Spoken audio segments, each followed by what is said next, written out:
রাজ্য সরকারের ভুল নিয়োগ নীতির কারণে 10,323 শিক্ষক শিক্ষিকার চাকরি 29 এপ্রিল সুপ্রিম কোর্টের রায়ে বাতিল বলে ঘোষণা হয়। এই রায় বলে 31 ডিসেম্বরের পর থেকে তারা আর চাকরি বহাল থাকছে না, যার ফলশ্রুতি চাকরিচ্যুত শিক্ষক শিক্ষিকাদের ভবিষ্যৎ অনিশ্চয়তায় পড়ে যায়। বিভিন্ন সময় বিভিন্ন মঞ্চ থেকে তাদের পাশে থাকার আশ্বাস দেয় রাজ্য সরকার।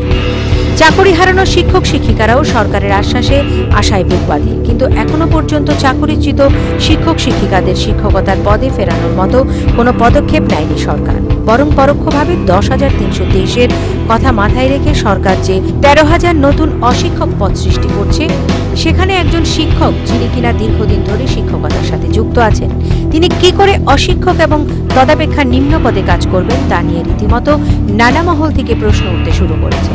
বিশেষ করে চাকরি হারানো 10,323 শিক্ষক শিক্ষিকার মনেই চাপানো অসন্তোষ বিরাজ করছে। এর মধ্যে একাংশ শিক্ষক শিক্ষিকা নাই মামার চেয়ে কানা মামা ভালো এই ভেবে ভবিতব্যকে না পারতেও স্বীকার করে নিচ্ছে। মঙ্গলবার মাতঙ্গিনী প্রীতিলতা হলে 10,323 চাকরিচ্যুত শিক্ষক শিক্ষিকার একাংশ সাংবাদিক সম্মেলন করে তাদের নতুন সংগঠন অল ত্রিপুরা 10,323 টিচার্স অ্যাসোসিয়েশনের পক্ষ থেকে বিভিন্ন দাবি দাওয়া তুলে ধরেন। সংগঠনের তরফ থেকে বিদ্যুৎ জ্যোতি কর বলেন, সরকার যেন দ্রুত চাকরিচ্যুত শিক্ষক শিক্ষিকাদের রেগুলার পে স্কুলে চাকরির ব্যবস্থা করে। প্রথমত 10,323 জন চাকরিচ্যুত শিক্ষককে দ্রুত রেগুলার স্কেল অফ পেতে চাকরির ব্যবস্থা করতে হবে। দ্বিতীয়ত হচ্ছে আমাদের সার্ভিস কন্টিনিউশন বজায় রাখতে হবে, এবং তৃতীয় হচ্ছে কোন ধরনের আর্থিক ক্ষতির শিকার যাতে আমরা না হই।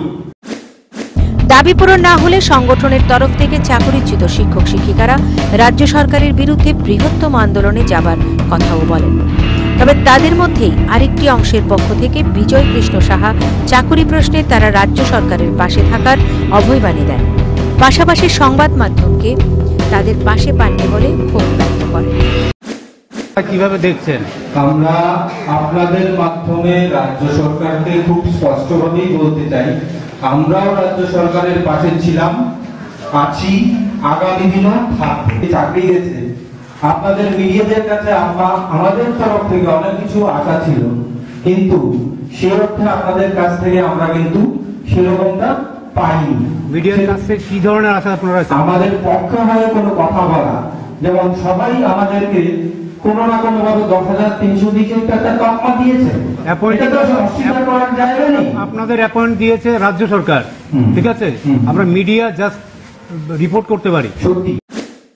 এখন প্রশ্ন হলো, সংবাদ মাধ্যম কি বিশেষ কারো পক্ষ হয়ে দায়িত্ব পালন করছেন? পাশাপাশি যে বিষয়টি কোর্টের বিচারাধীন ছিল, সে বিষয়ে সংবাদ মাধ্যম কি করে শিক্ষক শিক্ষিকাদের পক্ষে দাঁড়াতেন তা নিয়ে প্রশ্ন থেকেই যায়। তারপরও সংবাদ মাধ্যম তার দায়ভার মধ্যে থেকে যতটুকু পেরেছে 10,323 জন শিক্ষক শিক্ষিকার প্রাপ্য অধিকারের জন্য খবরটি পরিবেশন করে গেছেন, এখনও ঠিক তাই করে যাচ্ছে। রাজ্য সরকারের ভুল নিয়োগ নীতির কারণে সর্বোচ্চ বিচার বিভাগের রায়ে যাদের চাকরি গেল, সেই চাকরি হারানো শিক্ষক শিক্ষিকারা যখন দাবি আদায়ের জন্য সংগঠন করেন এবং দাবি পূরণ না হলে রাজ্য সরকারের বিরুদ্ধে বৃহত্তম আন্দোলন যাবেন বলে ঘোষণা করেন, তাদের থেকে আরেকটি অংশ আবার সেখানে সরকারের পাশে থাকার আশ্বাসও দেন এবং সাংবাদিকদের তরফ থেকে চাকরি হারানোর জন্য দায়ী কে, শিক্ষকরা শিক্ষকতা ছেড়ে এখন প্ল্যাটফর্মে আসতে বাধ্যতার জন্য দায়ী কে জানতে চাওয়া হলে বিজয় কৃষ্ণ সাহা বেমালুম প্রশ্নগুলো এড়িয়ে যান এবং সাংবাদিকদের সুপ্রিম কোর্টের রায় মনে করিয়ে দেওয়ার চেষ্টা করেন।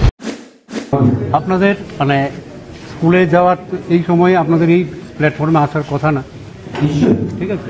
আপনারা এই প্ল্যাটফর্মে আসতে হয়েছে। আমার প্রশ্নটা আপনি শেষ করি, এরপর আপনি বলবেন। আপনাদের এখানে এই প্ল্যাটফর্মে আসার কথা ছিল না, আপনারা এসছেন, এই পরিস্থিতির জন্য দায়ী কে?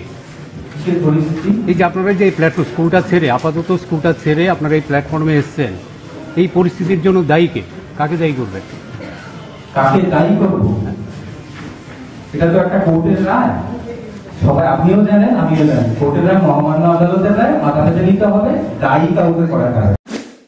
একই সংগঠনের মধ্যে দুরকম মন্তব্য দেখে বিভিন্ন মহল থেকে প্রশ্ন উঠতে শুরু করেছে, শিক্ষক শিক্ষিকাদের এই সংগঠন সত্যি কি সম্পূর্ণ 10,323 শিক্ষক শিক্ষিকার প্রতিনিধিত্ব করছে, নাকি গোষ্ঠী কোন্দলতার আবহে পড়ে তারাও রাজনীতির শিকার? Bureau report. নিউজ